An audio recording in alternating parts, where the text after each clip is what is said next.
What a win that was. Ladies and gentlemen, welcome back to Liverpool Latest. I'm your host, Matt. Thank you for joining me today. I appreciate it. We have a lot to talk about in regards to today's match. No news today, just an analysis of what we all have had the pleasure of watching.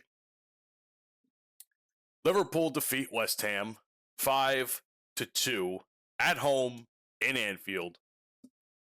And what was a pretty overall solid match. There was some sloppiness going on, which I'll get to.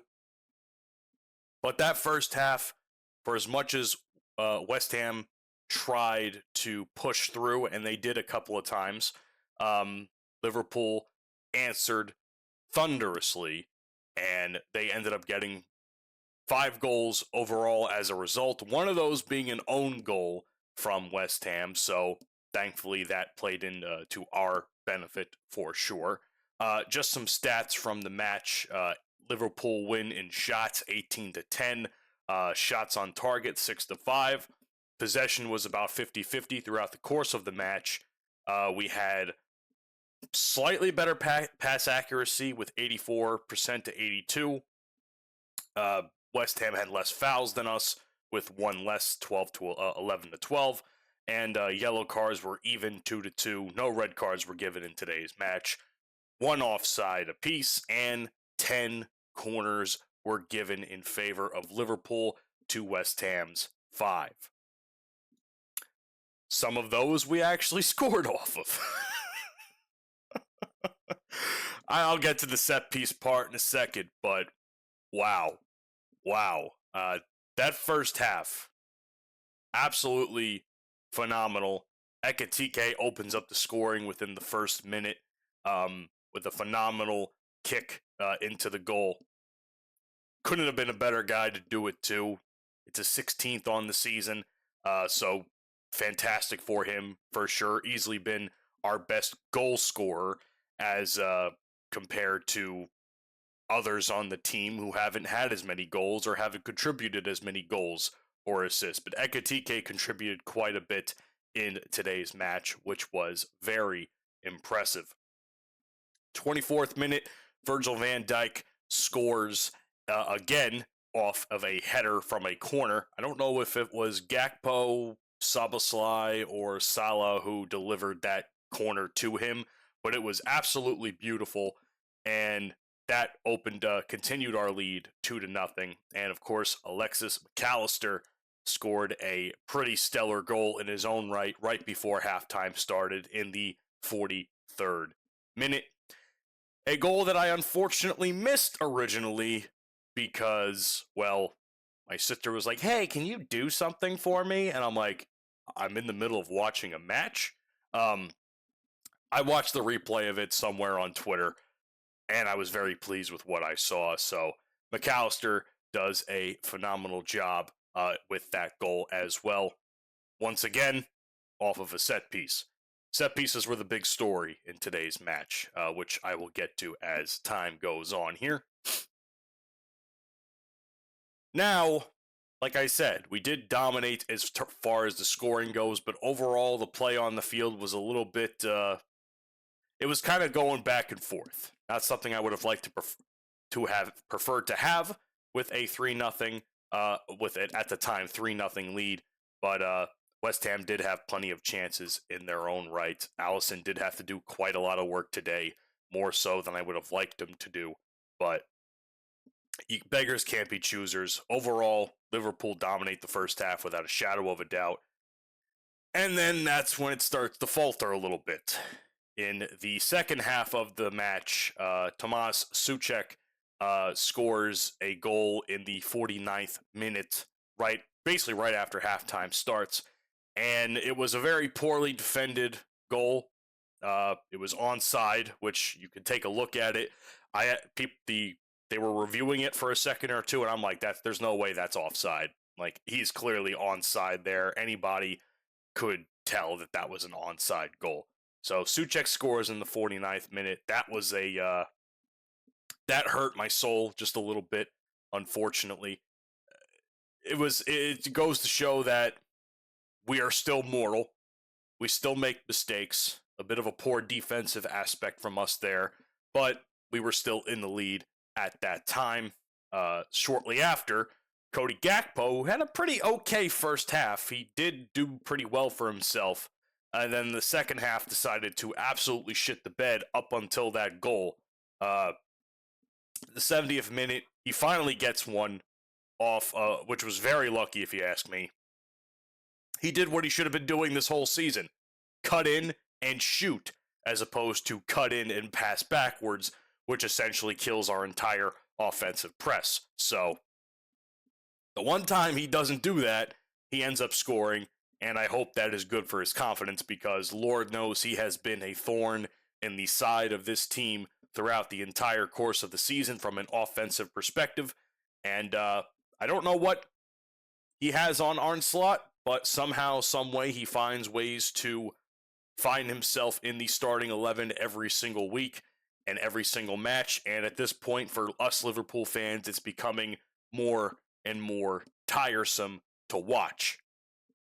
How does someone like Rio Ngamoha, who did sub on at some point during the match later in the game, how does someone like him still have to fight for time when Gakpo, outside of that one goal, which was very good, and that okay first half, he's been playing mostly shit and for some reason still finds ways to start on the team. I don't know what Arne Slot has with him that he's so obsessed about. I'm not sure if it's just a Dutch national thing or what, but it's becoming a very tiresome narrative that I am sick of talking about. I'm sick of reading about. The guy's not that good. Bench him for a few games. Let somebody else play. Give somebody else a fucking chance.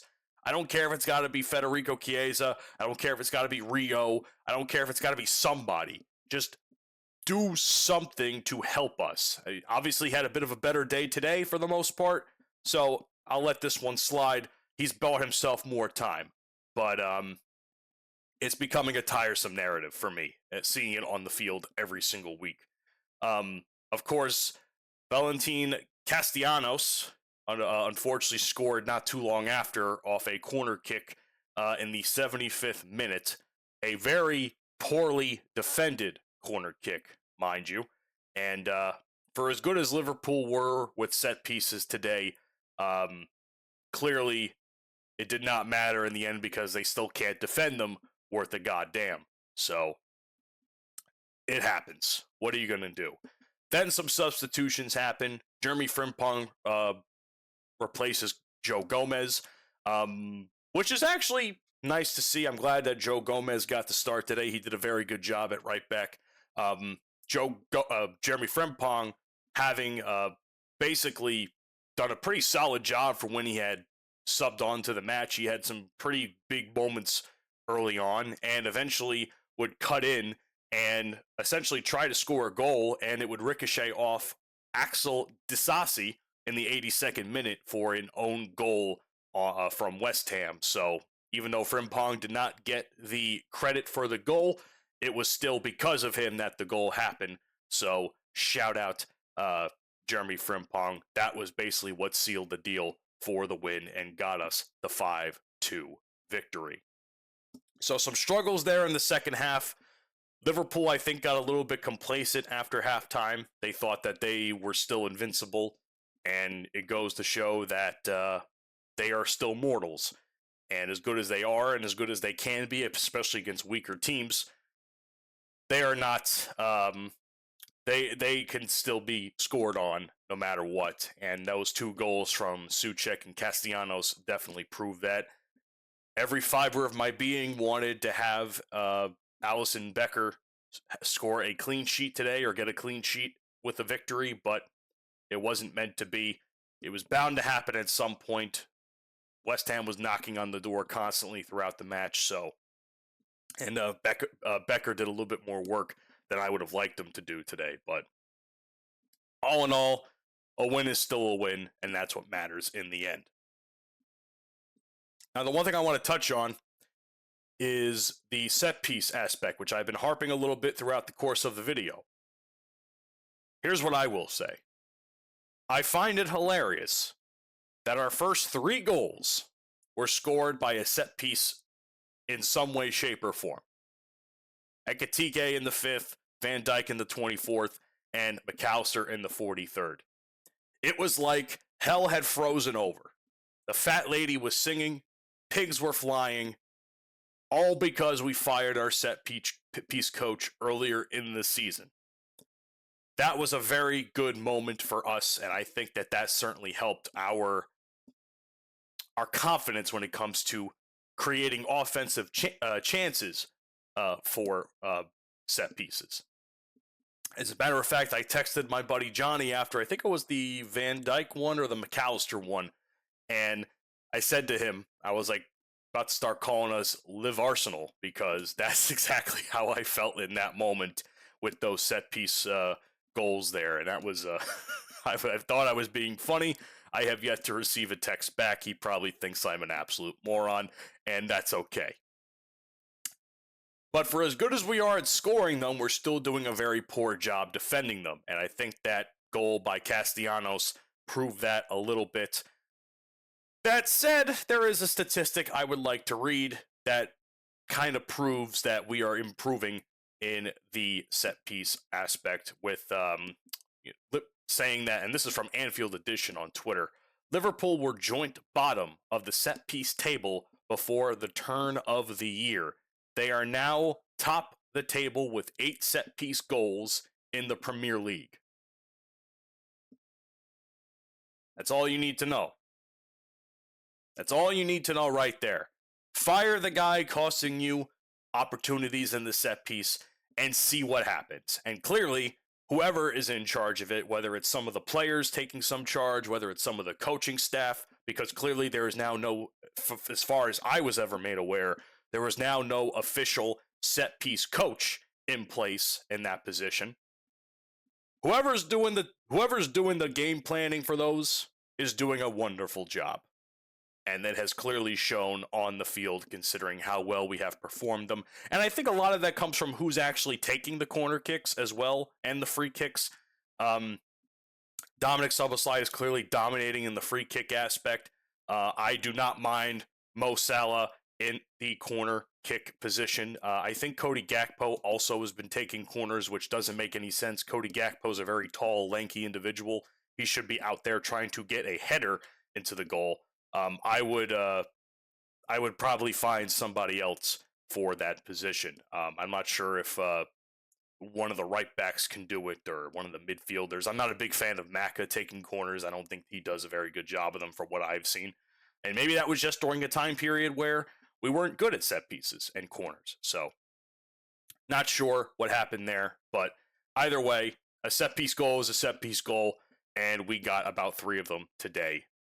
And I'm very happy about that. That is my review of today's match. Thank you so much for joining me today. Please leave a like on the video or rate the podcast wherever you are watching or listening. Be sure to leave a comment if you are allowed to. I would appreciate any sort of feedback on the videos, any thoughts you have about the game. And last but certainly not least, be sure to follow, subscribe, do whatever you got to do to never miss an upload here on Liverpool Latest, because when you're joining the Liverpool Latest family, know that you never walk alone. Big win today, boys. Let's keep it up against Wolves on Tuesday.